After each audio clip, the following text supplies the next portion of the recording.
dancing till halfway through that, and I worked up a sweat. So thank you to our dancers for bringing up that energy. I hope all the attendees danced along with us.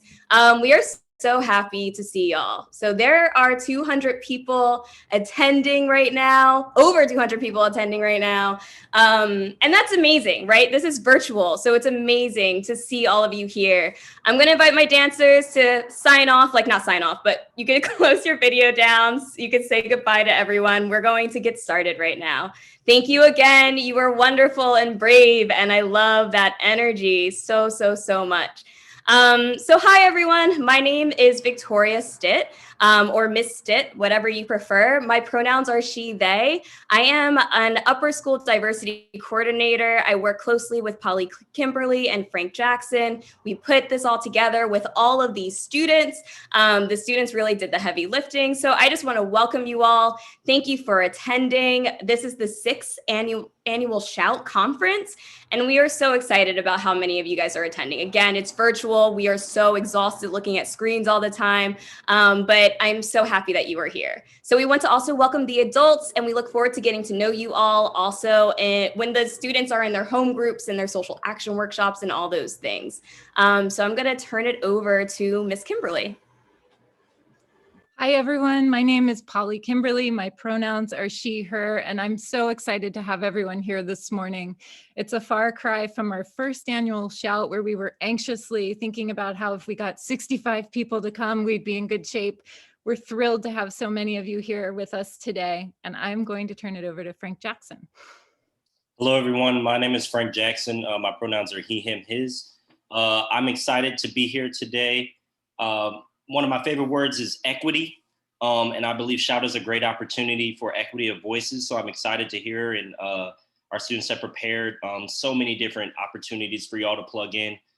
So let's get going. Okay. Yes, I agree with that sentiment as well. I'm going to introduce myself. I'm Finn. I use he, him pronouns. And again, like everyone said, welcome. We're so excited to see you. I'm co-head of SCH's Diversity, Equity, and Inclusion Council. And every year I look forward to SCHout, even though this one is a little different. I was even dancing and I never danced, so I think that set the tone for the day. And yeah, I always love SCHout because of the great community that you all bring. So again, thank you so much. And I'll kick it over to my co-head, Morgan. Hi, my name is Morgan Ellison Jones. The DEI Council leadership. I'm so happy to be here with you guys today. I love SCHout because I love meeting the wonderful people who come every year. So engaging with you guys is going to be amazing. So I'm going to pass it over to the student facilitator lead. Hello, everyone. My name is Celia Mazzarelli. My pronouns are she, her. I am on DEI Council as well, and I'm one of the lead facilitators. So in facilitators, we work to not only plan and lead SCHout, but we also lead moments of understanding throughout the year, where we work to educate the student body on social justice matters, and all of the workshops that you're going to see today, we lead those for the student body as well. Hi, everybody. I was the person frantically and manically dancing. I'm still very sweaty.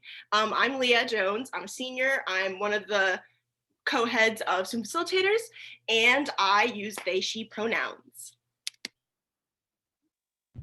Hello, everyone. My name is Jazz. I use she, her pronouns. I am also part of the DEI Council and one of the leaders of student facilitators.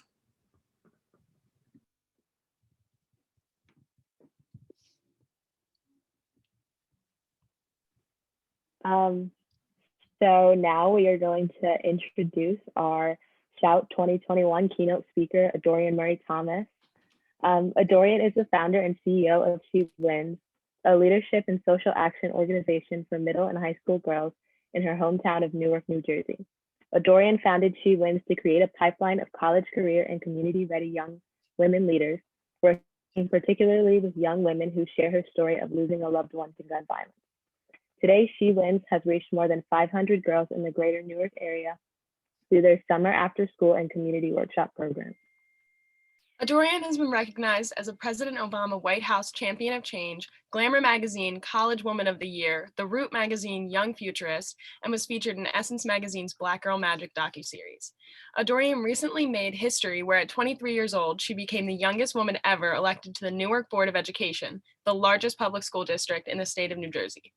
She previously served at the Newark Opportunity Youth Network, where she worked to help tackle Newark's high school dropout crisis through innovative alternative education and restorative justice programs, while also serving as a translator for Spanish-speaking families. A member of the Northfield Mount Hermon School, class of 2012, Adorian is passionate about gender, racial, and educational equity, both in urban education and independent schools. Adorian is a 2016 graduate of Swarthmore College and holds a BA in Political Science and Educational Studies. We are so honored to have Adorian with us here today.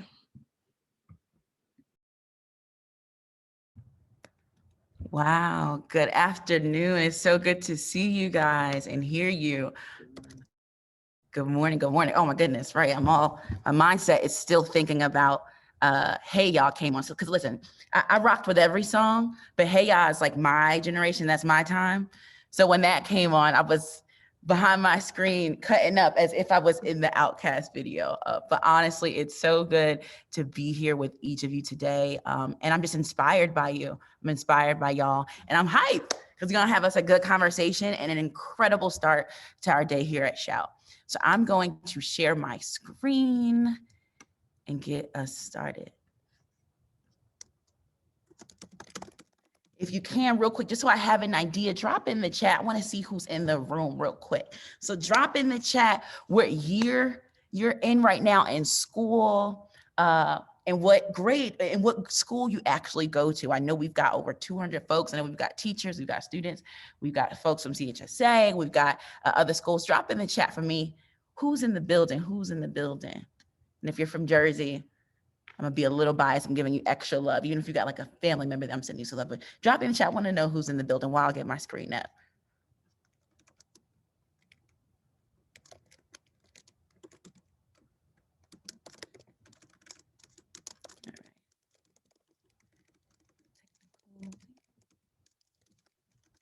Okay, so let's see who's here. Who's here? Who's here? All right. Oh, we got a little bit everybody. Okay.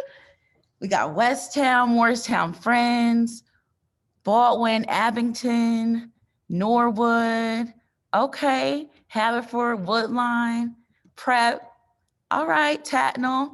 Okay, I know some of these schools actually because I went to college in the Philadelphia area with your incredible leader, Miss Stitt. So, okay, I'm familiar with Little Bees. All right, awesome. Got our 8th graders, we got our high school seniors, we got the whole 9. All right. So let me know if you can see my screen.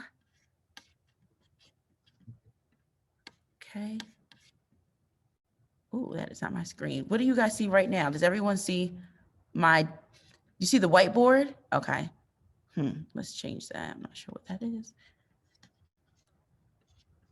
Can someone let me know in the chat if y'all see the slideshow real quick, just so I can see. Perfect, perfect, perfect. Okay, perfect. Still white? Yeah, I think Okay. that you might have to stop sharing and reshare another window. Got it. Okay, let's try one more time. So one thing you'll see, and I own this in the presentation. I am a millennial, but listen, sometimes this computer stuff, sometimes it gets to me. So I appreciate y'all's patience. All right, let's get it back up. Let me see what you see now. Okay, hold on. But shout out to everyone who's here. I mean, there's so many other ways that you could be spending your Saturday, but you're here with us talking about issues that matter. And so just know that like, we don't take that lightly. How many of your friends or folks from your team are here with you, right? It's no small thing that you're here with us this morning. So we appreciate you being here and being a part of this SCHout experience. Also want to just really thank the 2 people who were so critical of me being here, Polly and all her incredible work, just for making SCHout possible and how we started several years ago. And Victoria Stitt, who is just an incredible teacher, educator, leader, fierce Black woman who has inspired me for so long. And I'm just honored to be here with this theme for today with SCHout, which is, what do we stand for? You know, it's funny, when we read the bio earlier, often some of the things that folks think about me when they see the bio is college, accomplishments, all these things. But if I had to summarize my life in 3 sentences, it would be a girl who was raised by an immigrant father who immigrated here to the United States with very little more than a dream. A mother who is a daughter of sharecroppers from South Carolina, but who became a college educated teacher and social worker here in the city of Newark. And a girl who grew up not around a bunch of people who weren't just as smart as her or didn't work just as hard, but didn't have the same opportunities. And often the distance between where they went wasn't a matter of their skill sets or their work ethic, but quite simply the structures that were in place and the systems that limited what they were able to do.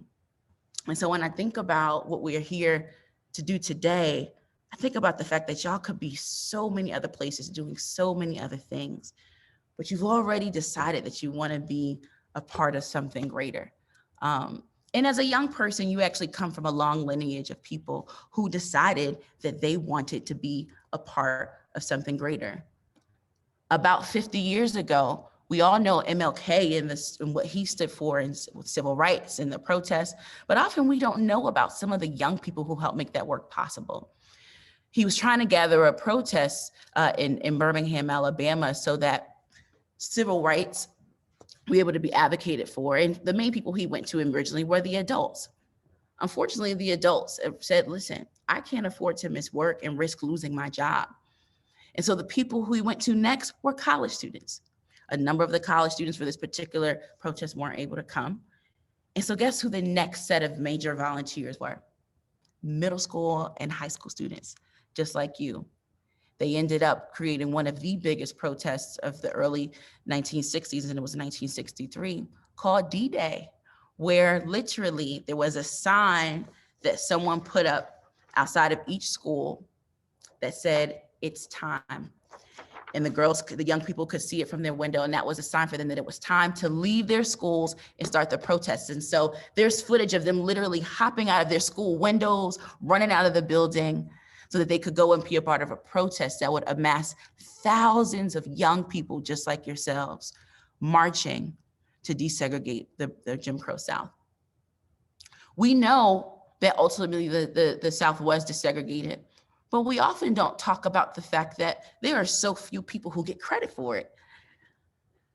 Some of the names that don't come up are the people who actually originally resisted against some of the types of against some of the strategies that MLK originally suggested. You know, we know MLK as a radical revolutionary, which he was and always will be, but some of the people who helped push him there were college students. As you can see on the right, these school counter or restaurant top protests were originally not something that MLK wanted to do. In fact, it was the pressure from the students who said, look, we have to meet them right where they are, get them to be provoked so that the world could really see what racism looks like up front. And that's how ultimately what changed Martin Luther King's own perspectives on what it takes to create successful direct action to create civil rights change. You know, young people like you who are able to shout your dreams, your fears, what you want to be out loud, it doesn't happen in a vacuum. It happens from being able to have spaces like SCHout, incredible spaces like the ones that you create for yourselves and your DEI councils and your workshops, and even the families and conversations that you're able to have at home. When I think about the work that I've been able to do right now as a young person, that didn't happen as a vacuum, in a vacuum too. We as young people have always been agents of change, but a lot of it is traced back to what we were taught about ourselves growing up. I grew up in a city where the city tried to tell us a lot about what we were, but there were people around me who let me know who I was. And that was a young person who was brilliant, who was talented, who was capable of change, and who had a voice.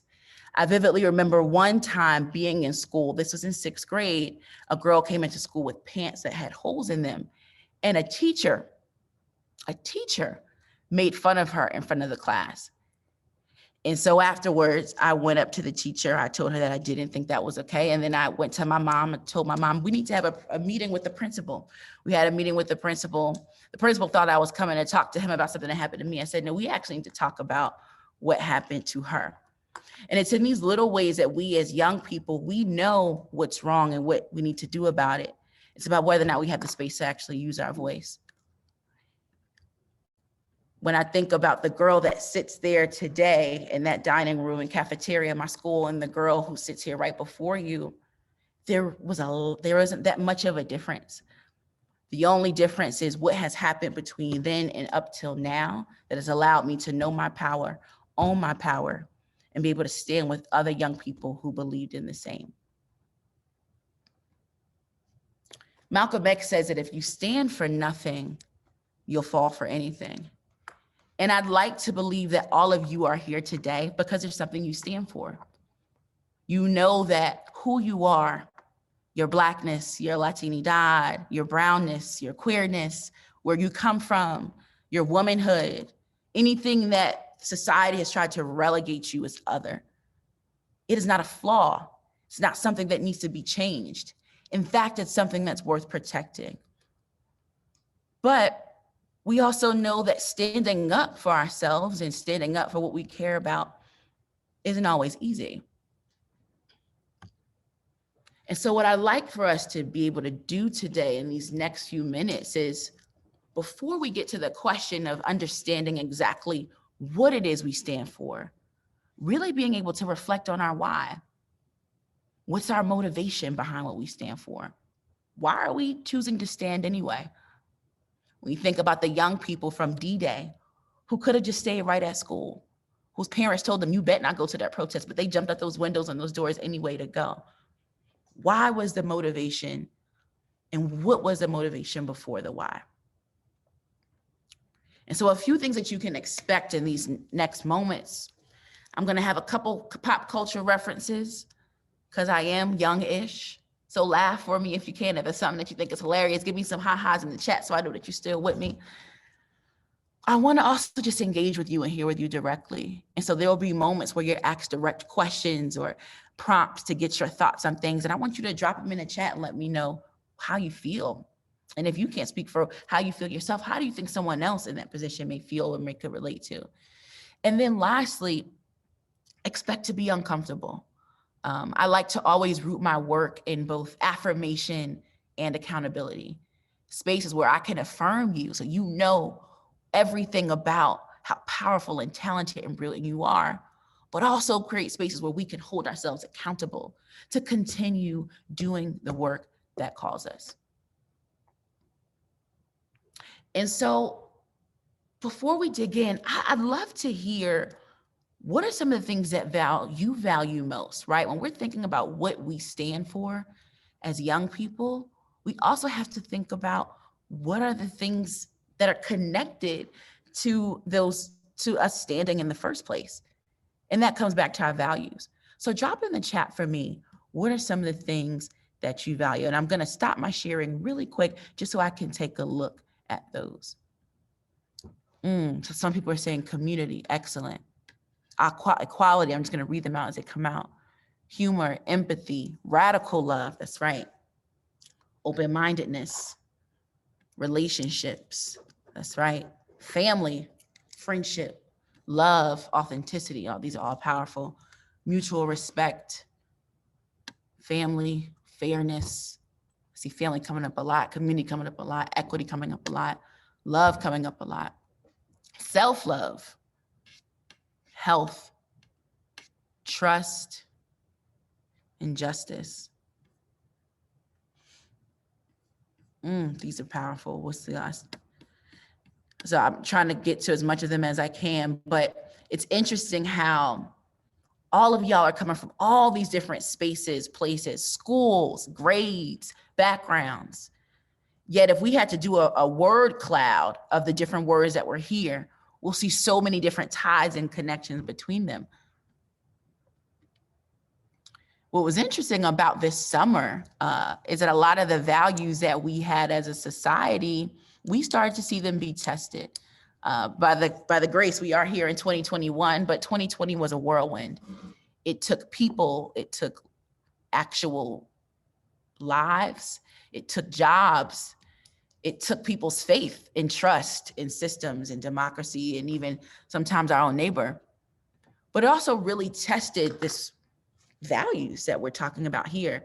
I'm thinking specifically about, and I don't know if y'all can relate to this, but how many of you guys, when the George Floyd protest first happened, folks were rushing to social media to share how they felt about it, and you were expecting the people in your friend circle who knew that what was happening in our world was a problem to show solidarity, either via social media or via other ways. We were like, all right, everyone's gonna show that it's clear something's wrong with our country and we need to be really public about owning that.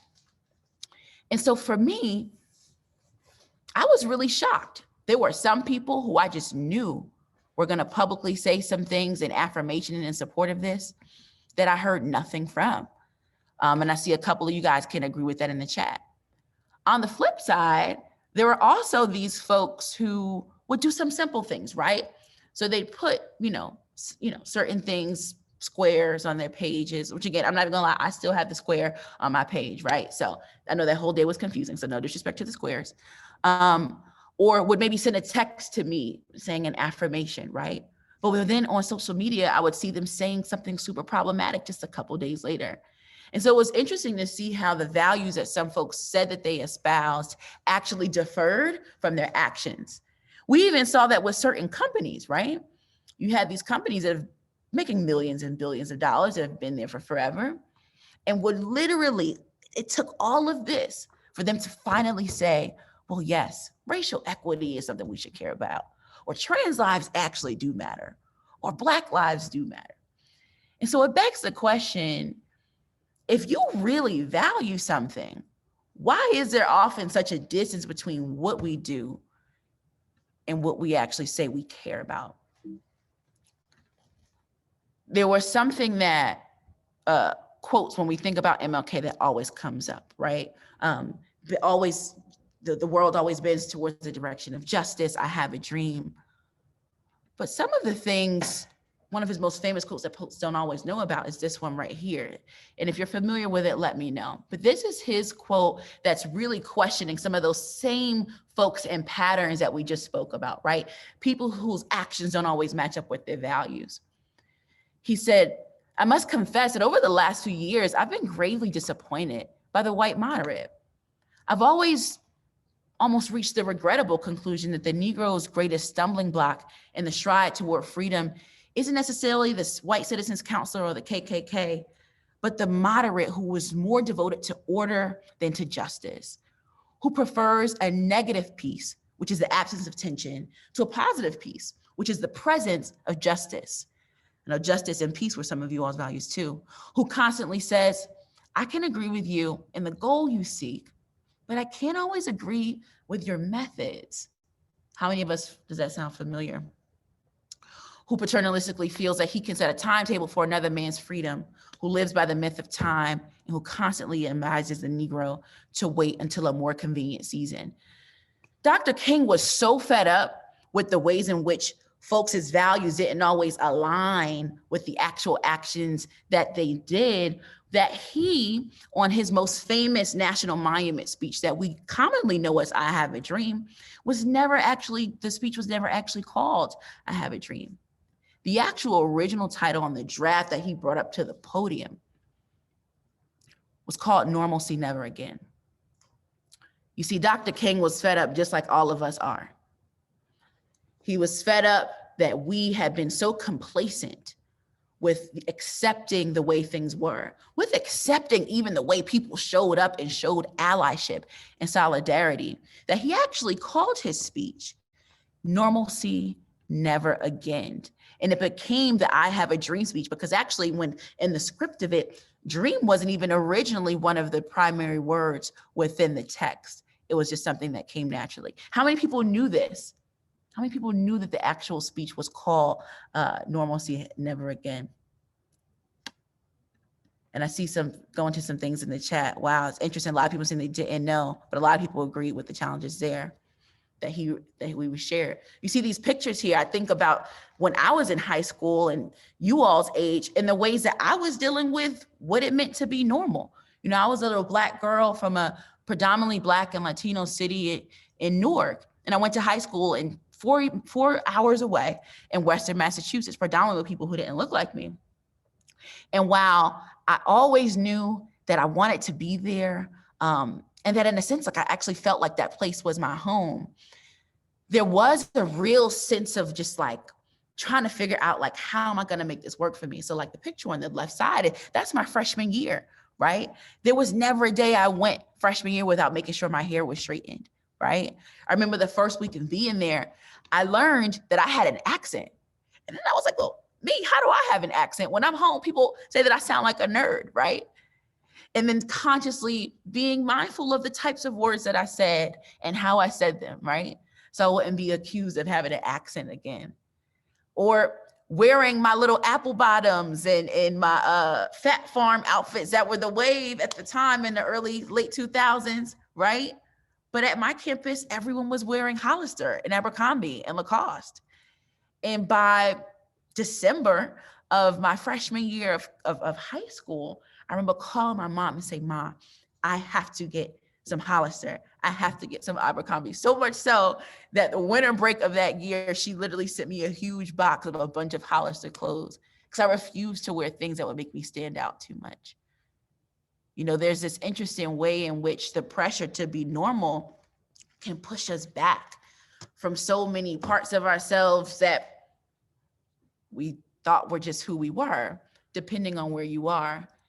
And I often think about how even today, especially today, where it's constantly confronted with the idea of normal still being insufficient.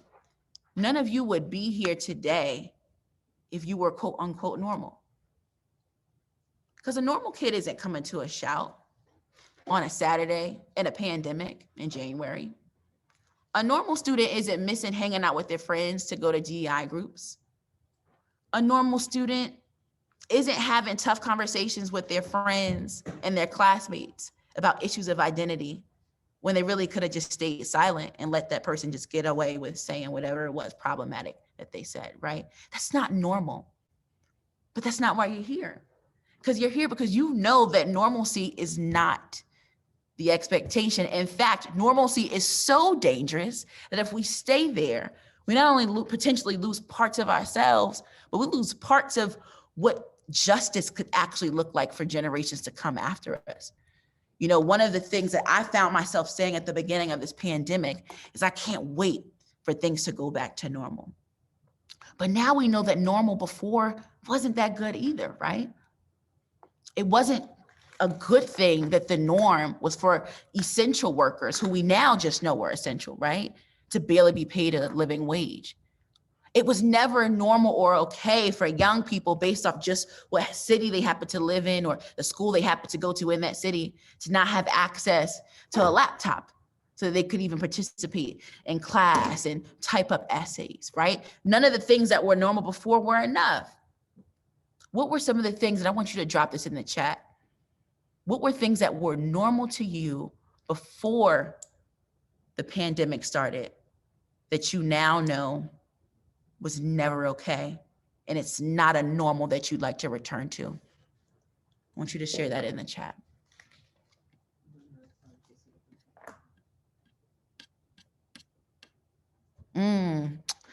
So some powerful things here. Teachers misgendering me over and over again and not apologizing, not treating mental health seriously, being comfortable rather than standing for justice, letting the N-word pass, a kid getting kicked out of our school for a racist incident, eating without washing my hands, terrible friendships and relationships, accepting ignorance from classmates and friends, saying that depression is just because of the phone, being obsessive with our phones and our screens and our social media, sexuality being made a joke, feeling like I need to hide myself for the sake of others. I wish I had a space like the ones that you guys have right now when I was in high school, right? And I'm so glad that you have this space now. And I just want to first just say that you are seeing the fact that you can even show up and say these things and show your vulnerability and the things that you are working on and that are present for you. First of all, I just want to let you know how seen you are in this moment. The microaggressions, the ignorance, so many things. And so I want to dig into that. You know, if I had stayed normal, I would have never been that girl who said, it's not fair that at my high school, they are covering in within my scholarship for me to have $350 worth of SAT preps per sessions every week. And one of my best friends from Newark has not taken an SAT prep class yet. And we're in the same grade. And so if I had stayed normal, I wouldn't have been so pissed at that reality that the summer before I went off to college with some of the same girls you see in this picture on the left and some of my friends at home, I created a free SAT prep program at 16 years old, where we taught our friends and other people in our city who weren't getting SAT classes. We taught them how to prep for the SAT, how to write college essays, and even gave them volunteer experiences so they could build out their resumes and applications. If I'd stayed normal, I wouldn't have thought about that girl who was 7 years old at her grandmother's house when she got the phone call that her father's heart stopped. And she would then learn that his heart didn't just stop, but on his way to go pay her school tuition, he was gunned down 2 blocks from her home. And that in that moment when she suffered trauma, which she now knows is trauma, but which then just felt like her world ending, her world was actually just beginning. And that it would be a day where she would be able to know that even though she felt alone and isolated, she was actually powerful. And she was connected with so many other girls in our city who had also been affected by gun violence or other forms of trauma. And that just 10 years later, after that fateful day of learning her father was killed, she started an organization for other girls who lost their parents or siblings to gun violence or affected by other forms of trauma. And today has reached hundreds of girls in the city of Newark. If I had stayed normal, the girl who graduated from that school on the left wouldn't be at the graduations of the girls of the right. And so I want to affirm each of you today, because everything that you are doing, choosing to show up, not just for yourself, but for other people, that is exactly what you are here to do. That is the legacy of Dr. King. That is the legacy of the SCHout Conference and why this was created years ago by students who were literally in your seats. And that's why in our closing moments, we're going to talk about 5 key things that you can do to make sure you're not only able to stand up for yourself, but you're able to stand up for other people, even when it's hard. And I know it is, but we're going to talk about how you can do it. And the first thing is just being able to stand up for yourself, right? You know, if we're going to stand for something else, we have to first be able to stand up for ourselves. And y'all already just said that in the chat. One of the things that was normal that you are not going back to is staying silent when you know you need to speak up. It's saying that you're okay when you're not. It's pretending to be okay with things and people and habits that hurt you and that hurt the people around you. That will no longer be our normal. We, in this day and age, we are committing to standing up for ourselves. We are committed to standing up for other people. And we are committed to celebrating who we are. We are celebrating and owning everything that makes us different. Our Blackness, our queerness, our Latinidad, our womanhood, our religion, our faith, who we love, where we're from, our crazy behind family, right? Our awkwardness, all of that, that's dope. And we can never forget it, and we should never want to hide from it, even when folks try to make us feel like we should. To truly stand for something else, we have to first be willing to stand up for ourselves. The second is we have to follow the work that calls us. Follow the work that calls you. You started this conversation with talking about your why you're here, the things that you value, your family, community, justice, your voice. Honor that, own that. Those things that keep you up at night, that's your work. You know, there's a lot of pressure, and I'm sure the adults on the call can relate to this. When you're in high school and college, all the people around you are saying, well, what do you want to do? What do you want to be, right?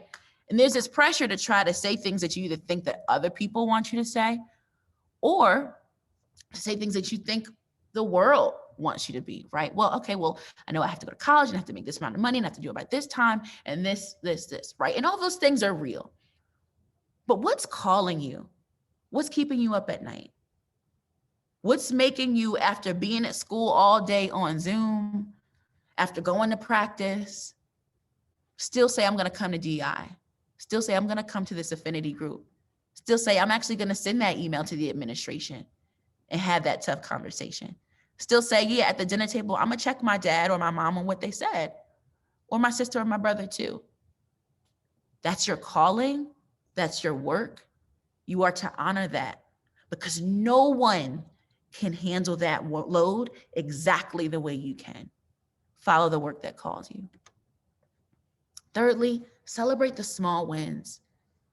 And this one is big, y'all, because the work that you are setting out to tackle today is big. It's huge, because if it wasn't, we generations prior would have been fighting some of the same things, right? You are talking about tackling systems whose legacies extend for over 400, 500 plus years. And so you have to celebrate the fact that you're here today, that you made it this far, right? That you're able to show up here in this space, that you're able to show some love to the people around you, that you're able to show some love to yourself.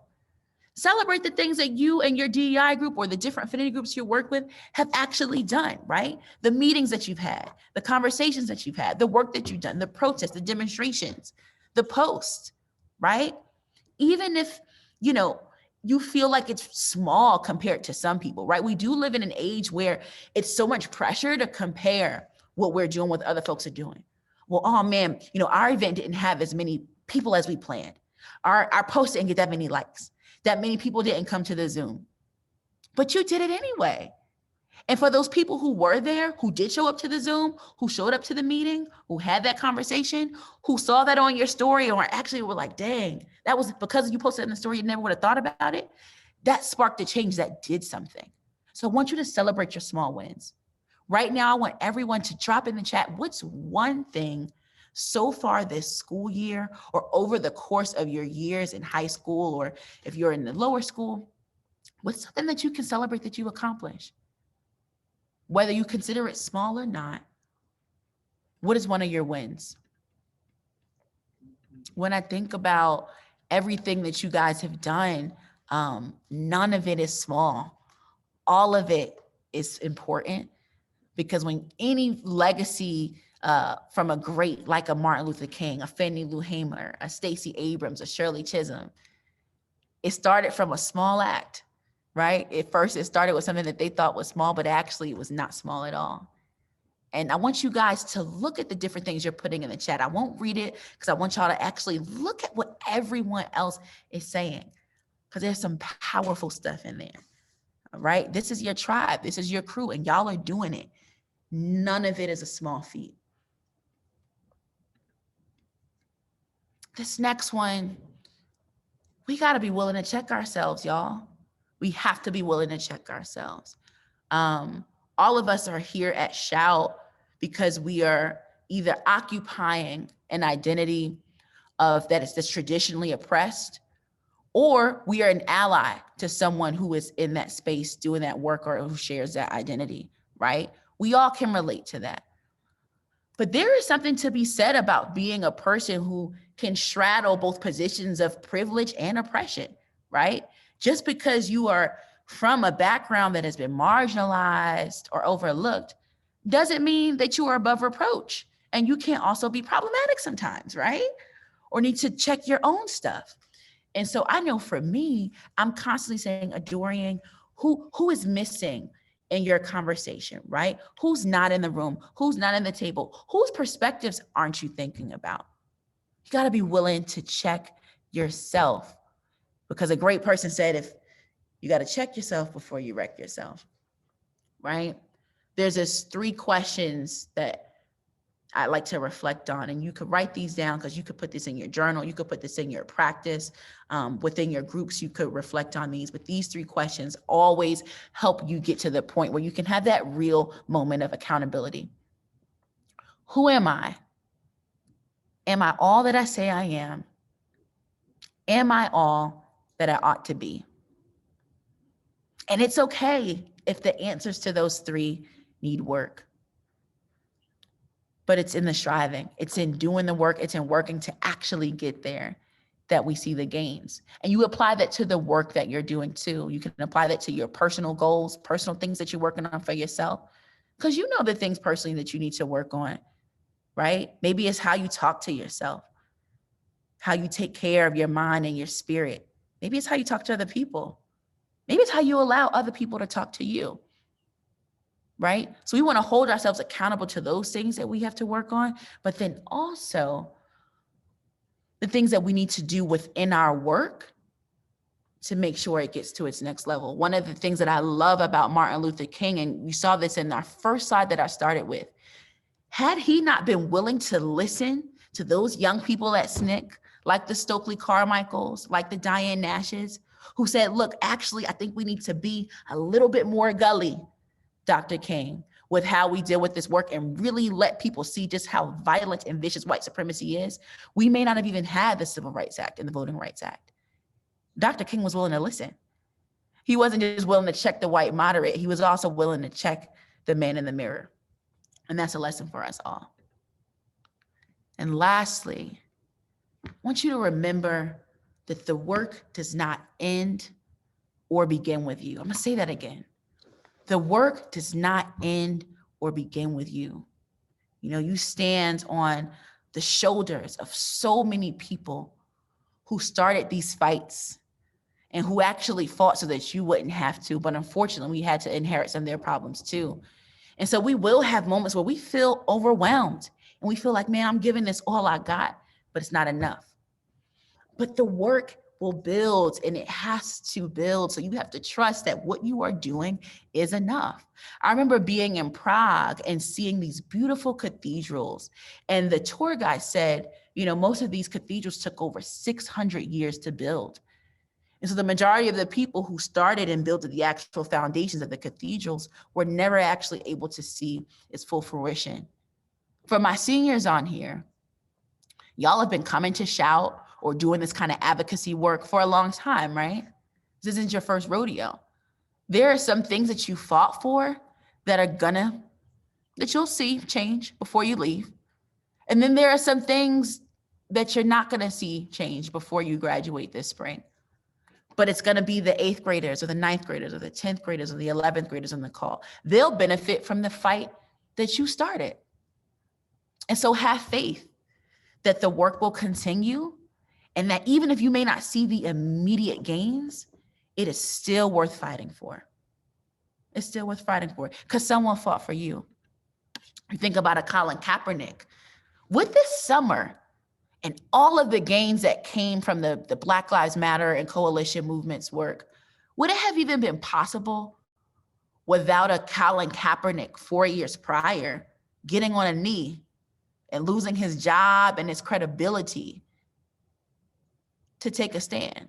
Would he have been able to kneel if Muhammad Ali didn't protest the Vietnam War and racism 30 years before that? Would Muhammad Ali been able to do that if 20 years before that, the brothers put up their fist in solidarity with Black lives at the Olympics in the 1970s? All of us are the lineage, following the lineage of people who sacrificed before us. You think about a Stacey Abrams, who we know today not only helped create a movement to help transform the country and the state of Georgia, but she started doing this work when she was around y'all's age, high schoolers, teenagers, advocating for the issues that affected not just her life, but the lives of those around us. Sometimes it is the work that we start before, and we don't even know, we have no idea how far it'll go. But that's why we can't stop. Imagine if after she had that election stolen from her 2 years ago, that she said, I'm never doing anything with politics again. So listen, you guys are the answer. You already know the work. You already have the tools, and that's why you're here. There's a show that most people may have heard of called The Small Acts. It just came out, and it deals with the stories of Black folks in the Caribbean who immigrated there in the 60s. And the theme of the show is that if we have 1,000 small axes knocking at a tree, eventually, the tree will come down.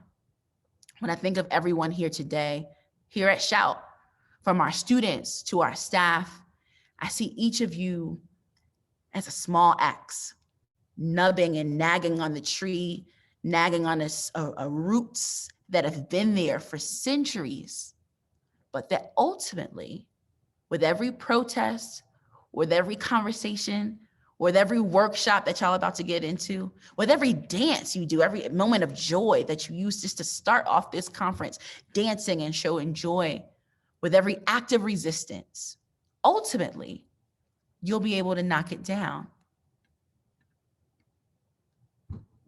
There's a poem by Dr. Benjamin E. Mays that says, I only have a minute, I have 60 seconds in it. It's forced upon me, did not choose it, but I know that I must use it. Give account if I abuse it. Suffer if I lose it. Only a tiny little minute, but eternity is in it. I'm so proud of each of you by how you have chosen to use your minutes here at SCHout before you got here today, and how you'll use them for the rest of the day. Continue to affirm yourself, know your power, own your power, stand up for yourself and those around you, and know that you got this, and we got you too. Thank you. I'm proud of you. Keep up the amazing work. You are going to have an incredible day. It is just getting started.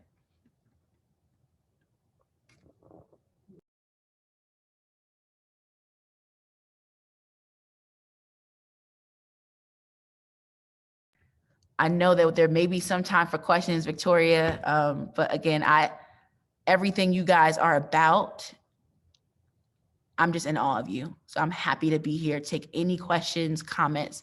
Oh my God, I see the chat, all the thank yous. Y'all are making my day. So happy to be here, and I'm so proud to be in fellowship with each of you. That was incredible, Dorian. I do want to, Finn, before we close out, I do want to open up for some Q&A. There is a Q&A tab at the bottom of everyone's screen. But if you also raise your hand, I think I can allow you to unmute yourself and ask the Dorian question. We only have about 5-ish minutes to do that. But I do want to open it for questions if anybody has any.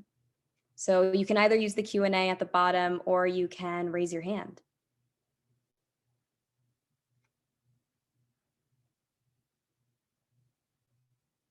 And Victoria, what I'll do too, if we don't have time to get to all the questions, I'll drop my email, social media, and everything in the chat too for folks who may want to get in touch after. I really need to stay in touch with you guys because y'all are doing the work right now. Y'all are brilliant. You are excellent. Also, would love to see how we can build some coalitions between some of the work you guys are doing in your schools and some of the work that's happening within public schools, how we can have that continued kind of coalition work, because a lot of these public school students are fighting for the same things. But yes, again, happy to be here to take any questions, thoughts.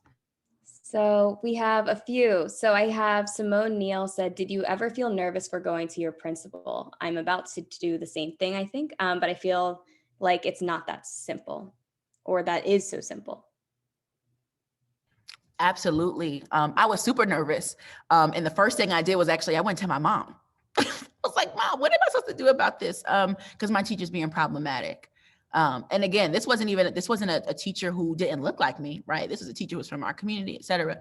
So absolutely, I think the first thing you want to do, if you can, is try to find an ally, right? When I look here in this virtual room, I see a lot of allies, right? You guys have people And when I say allies, particularly allies who are maybe within your administration or at your school, who have that level of authority and who can help buffer your voice, right? So think, is there a teacher? Is there a guidance counselor? Is there a coach? Is there an administrator? Is there someone in your building who will be willing to stand with you? And find them and build with them. And I would dare say too, if for some reason you can't find someone else who can, who's in your building or an adult who can support you and coach you in doing that, get some students together and y'all can come up with some kind of collective approach. But absolutely, you got this. The fact that you're even gonna start to have that conversation means that you already are in the right place. You got it, trust your gut, trust your instinct, find an ally, and build from there. But happy to support you in any way I can. Anthony Carter asked, why did you decide to go back to help your community?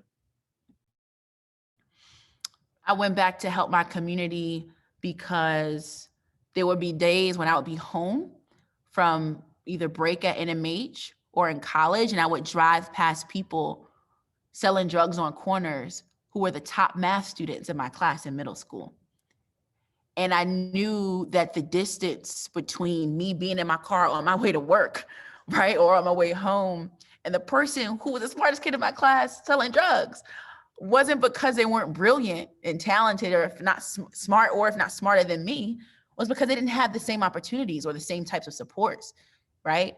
And so I knew that I could not go my life without making sure that there were more kids who had all the talent and gifts in the world, but didn't have the opportunities to match. So that was my commitment to myself and to my city. And so I think that all of us should think about, what is something happening right now in my community? That could be your community at school. That could be a specific class within school. That could be your team, right? Some of the most problematic things I saw in high school and in college were things that were happening on my own lacrosse team or basketball team that I said nothing about, right? I just didn't have it in me. What's something happening in a community that you belong to that needs a shift? And 9 times out of 10, if you're the person thinking about that needs to be shifted. Oh, also this could be your friend group too, because we didn't get into that much, but let's be clear. Some of us have some toxic friends who make more withdrawals than deposits, right? We leave them feeling more depleted than when we came. So sometimes it's friends we need to cut off. But I want you to think about that one thing that needs to shift, because if you're the one thinking about that thing that needs to shift, 9 times out of 10, you are the only person who can help make that shift. And work on making it happen and take a small step. Your first thing doesn't have to be some big thing, but it has to be something. Thank you so much, Dorian. I want to thank you for all of the wisdom that you just gave us. You are so wise. You are so wise beyond your years, and you just imparted so much restoration, truth and restoration just now. And I just want to thank you again. And yeah, thank you. I thank you, Victoria. I've known you now for the past 5 or so years, and you've always been just a queen and someone who I've admired. And I know you were just working so hard, you and your team, and Polly, all of the adults and staff on here. I know you guys are working so hard for your students. So I just want to honor each of you guys, all the adults in the room, and I want to honor all my young people. I'm so proud of you. I'm rooting for you. I'm literally just a DM or text away or email. So I'll drop my stuff in the chat so that we can stay in touch beyond this. But you got this, y'all. I'm proud of you guys. The world is waiting to see not only what you'll become, but what you'll do to make it just a little bit better. Proud of you guys, and thank you so, so much for having me today. Thank you, Dorian. So inspiring. I'm going to invite Finn to come online. He is going to give us our next information. Okay, yeah. I just wanted to say a few things that I really loved about Dorian's talk. Specifically, what stood out to me was she said it felt like her world was ending, but it was actually beginning. And we have no idea how far the work will go, so we must keep going. And I think that kind of echoes a lot of the 2020 to 2021 year, and just is always present in this work that we do. So as much as it's hard to shift from that incredibly powerful talk to go over logistics, but thank you again, Dorian. It was incredibly powerful. I will definitely be reviewing my notes tonight. So our next activity is going to be our Who's in the Room activity. That is from, it was supposed to be from 10:55 to 11:25, but we'll take our time with that. It's a really powerful experience. And then after that is our story exchange in our home groups from 11:40 to 12:45.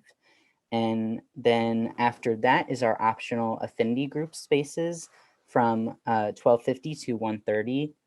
So this is our lunch block. So you can have lunch off screen or join an affinity group. But just a reminder, affinity groups are for people who identify within that group.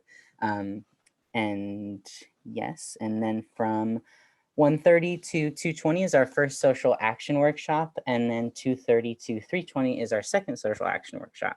So when you go into the social action workshops, please be mindful of how you distribute yourselves. If you go in and there's already like 15 people, please try to go to another one. They're really all amazing, and you'll definitely get something out of them from all of the workshops. And then our last thing is 3:25 to 3:50, and that's our closing activity. So all of these links for Who's in the Room, home group, optional affinity lunches, social action workshops, should have been sent in an email to you last night from your home group leader. If you didn't get an email, please email, if you didn't get an email last night, please email Miss Kimberly and Miss Stitt. Their emails are on the screen below. And then after our Who's in the Room activity, again, if you did not get an email, you're going to stay on Who's in the Room so that Miss Kimberly and Miss Stitt can help you find your home group. And then the last reminder is anyone who gets lost throughout the day, if you have any questions or you're confused about where to go, just go back to that Who's in the Room Zoom link, which is our main space. And I think that's where we're going to go now. If anyone has any questions, or did I miss anything? Sorry about pulling off the screen. No, I don't think so. Miss Kimberly, go ahead. No, that's perfect. It's 11:04 now. Let's convene on the Who's in the Room link at 11:10. That gives us a little time to receive emails from anyone who needs them. Thank you, everyone. See you at 11:10. Thank you, everyone. If you get lost again, just let us know. You had our emails. I'm putting them in the chat right now as well.